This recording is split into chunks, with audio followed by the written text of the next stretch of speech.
Hi guys, subscribe खालाम आंनि YouTube चेनेलखौ लोगोसे बेल आइकनाव थुनो दाबाव मानोना YouTubeआव जेब्ला भिडिअ आपलोड खालामगोन नोंथांमोननिसिम गोरलैयैनो नटिफिकेशन मोनहैनाय बायदि। Hi guys, welcome to my channel। आं दिनै नोंथांमोनखौ बे भिडिअनि गेजेरजों फोरमायलांनो सानदों दि मोनसे एप यानी मोनसे एप्लिकेशननि गेजेरजों जों माबोरैहाय गावनि लोगोफोर या फ्रेन्ड्सखौ WhatsAppआव डाइरेक्ट शेयार खालामनो हायो। जेरै फानि भिडिअ, जक्स, सायरि वगैरह दङ आरो बेनिफ्राय नोंथांमोना बे एपआवहाय मोजां सायरि नुनो मोनगोन। बे आंबो खुद बे एपखौ इउज खालामो, मोजां एपआ। आंबो बिराद लोगोफोरनो शेयार खालामो, लोगोफ्राबो लाइक खालामो, मोजां खालामो आरो मिनि आरो। होमबा नोंथांमोनहा माने बे एपखौ माने इनस्टल खालामना नायबानो जाबाय। बे एपनि मुङानो जाहैबाय गौटिया नाम गौटिया एप। बे एपखौ नोंसोर प्ले स्ट'राव मोनगोन एभेलेबल, नङाबा आङो डिसक्रिपसनाव लिंक होनाय जागोन, बिनिफ्रायबो नोंसोर डाउनलड खालामनानै इनस्टल खालामना लाबानो जाबाय। आरो नोंथांमोननिफ्राय मोनसे रिकुवेस्ट, सोरबाफोर आंनि चेनेलाव गोदानै फैदोंब्ला चेनेलखौ साबस्क्राइब खालामनानै लाबानो जाबाय। आरो जायफोरा आंनि चेनेलखौ साबस्क्राइब खालामखानाय बिसोरनिसिम गोबां साबायखर एबा गोजोननाय थाबाय। होमबा जों भिडिअखौ सुरु खालामनोसै। दा सबसे सिगां जों मा खालामनांगौ, प्ले स्ट'राव थांबानो जाबाय। प्ले स्ट'राव थांनानैहाय बाव सेरना हो, सार्च बाराव सेरना होनायावहाय बाव लिरबानो जाबाय गौटिया, GOUTIA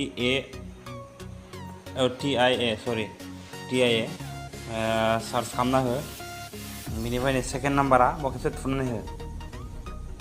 थुनाय लोगो लोगो आंनाव मा नुजाखो, गौटिया app share and chat WhatsApp MS videos और जक्स। बाहाय माने ओरैबायदि माने एभेलेबल माने जक्स भिडिअ, फानि भिडिअ मोनगोन आरो। दानिया आंना अलरेडि इनस्टल खालामखानाय, नोंसोर इनस्टल खालामना लाबानो जाबाय। नङाबा नोंसोर प्ले स्ट'राव थांबानो जाबाय, बाहाय एभेलेबल। नङाबा नोंसोर आंनि डिसक्रिपसनाव नाय, बाहाय लिंक होनाय जादों, बिनिफ्राय क्लिक डाउनलड खालामनानै इनस्टल खालामना लाबानो जाबाय। इनस्टल खालामखांनायनि उनाव नोंथांमोनहा नुनो मोनगोन सबसे सिगां गावनि नाम्बारजोंहाय रेजिस्टार खालामना लानांगौ आरो ना, रेजिस्टार भेरिफाइ खालामनांगौ, गावनि नाम्बारखौ होबानो जाबाय। बिनिफ्राय नोंनाव मोनसे OTP फैगोन, मेसेज फैगोन। बे मेसेजखौ OTPआवहाय लिरबानो जाबाय आरो साबमिट खालामबानो जाबाय। अब्ला नोंहा माने मोनसे इन्टारफेस अपेन जागोन। दानिया होमबा आङो बेक थांफिनसै। बेक थांनायनि उनावहाय नैबाव थुना हो खेबसे। बेनिफ्राय नै बेबादि मोनसे इन्टारफेस अपेन जागोन आरो। आं एसेनो खिथानोसै, प्रसेसिं जागासिनो दं, नेटआ एसे स्ल'थ' आंना। नायदो, फार्स्टनिया जाहैबाय पिक्सारनि माने सायरि वगैरह नों मोजां नायनो हागोन। बेफोर आंबो खुद इउज खालामो आरो, नोंसोरबो इउज खालामनो हागोन, बिराद इउजफुल आरो बेयो। माने भिडिअबो दं आरो, भिडिअफोरबो दं, अनेकथा भिडिअस दं, जक्स दं।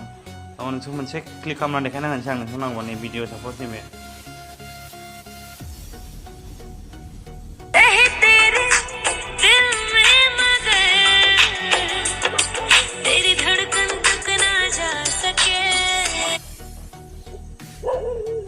बेबादि आरो भिडिअआवहाय नै अनेकथा फानि भिडिअ दं। भिडिअआबो नैबेफोर निउस नैबेखौ फरायनो हागोन, नोंसोर निउसफोरबो दं नै।